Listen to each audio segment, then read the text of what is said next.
आज जो मेरी मेहमान है वो शायरा भी हैं, उन्होंने रेडियो पर काम भी किया, मतलब आरजे रही, टीवी की मेजबानी भी की, ग्रेड 19 की अफसर भी हैं, तसव्वुफ रूहानियत की उस राह की मुसाफिर हैं, इल्मुल अदाद की माहिर भी हैं और फिर ऊपर से 3 गदियों की खलीफा भी हैं, डॉक्टर अफशा मलिक।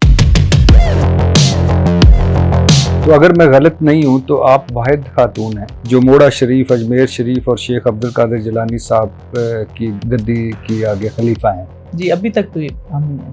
और अगर मैं गलत नहीं हूँ तो आप मेरे ख्याल से वाहिद इंसान हैं जो तीनों की खिलाफत हमारी। मोड़ा शरीफ की एक ही खलीफा है आपके, और भी खलीफा हैं? औरतों में तो हमारा ही नाम है। आप ही हैं। औरत खलीफा बन सकती है? इस्लाम में जायज़ है? इस्लाम का ताल्लुक नहीं है इसके साथ। ये रूहानी मसला हो सकता है इंसान के साथ और रूहानी बीमारियां हैं, और अगर ये है तो कैसे जज किया जा सकता है कि ये जिस्मानी नहीं रूहानी है? असल में इंसान बीमारी रूहानी होता है।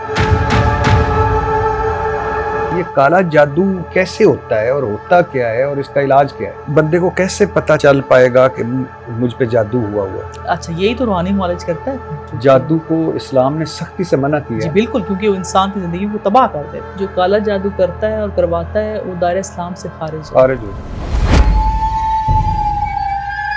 अच्छा, ये भी बड़ा है कि मैं आज लिखूं ना काले जादू का तोड़ के आ, तो 50 बाबे मेरे सामने आ जाएंगे कि ये पढ़ो। और ये रेटिंग देखिएगा आप, जिसका मतलब है कि लोग इंटरेस्ट लेते हैं। हाँ, डेफिनेटली। देखिए, हमें हमारी माएँ कहती थी कि आप ना सर पे दुपट्टा लो, मर्दों का जैसे सीने के बाल नजर नहीं आने चाहिए। उसकी वजह क्या है कि सर की चोटी से औरत के अंदर शैतानी असरात दाखिल होते हैं और मर्द के अंदर सीने के बालों से। बाल तो डॉक्टर साहब आपके भी नजर आ रहे हैं।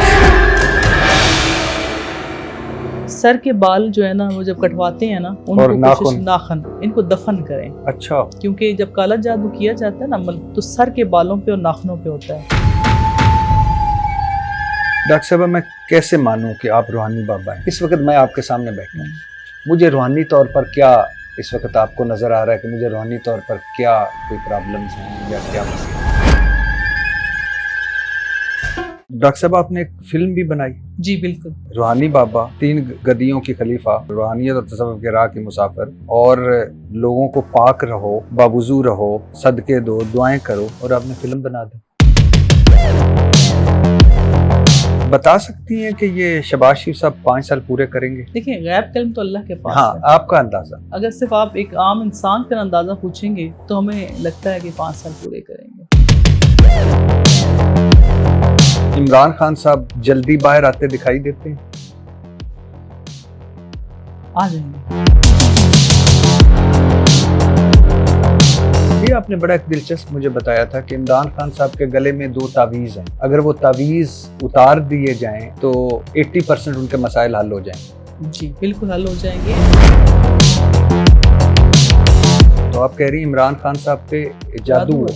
ब्लैक मैजिक, काला जादू इमरान खान साहब? जी बिल्कुल। और ये करवाया गया है?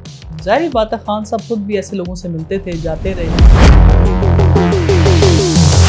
इमरान खान साहब जो कुछ भी कर रहे हैं वो उन 2 तावीज़ों की वजह से हो रहा है। वो उतर जाए, ये अमल खत्म हो जाए, इस अमल का तोड़ हो जाए तो खान साहब बहुत बेहतर सिचुएशन में आ जाएंगे, पोजीशन में आ जाएंगे।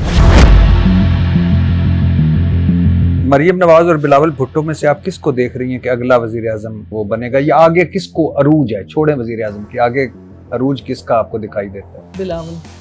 बिलावल का। डॉक्टर साहब, नवाज शरीफ साहब क्यों खामोश है? सियासत खत्म हो गई? तो नवाज शरीफ साहब को पता होगा। नहीं, वैसे आप ओवरऑल देखें तो क्यों खामोश है? आप क्या करना है, उन्होंने, उनकी बेटी इंजॉय कर रही है।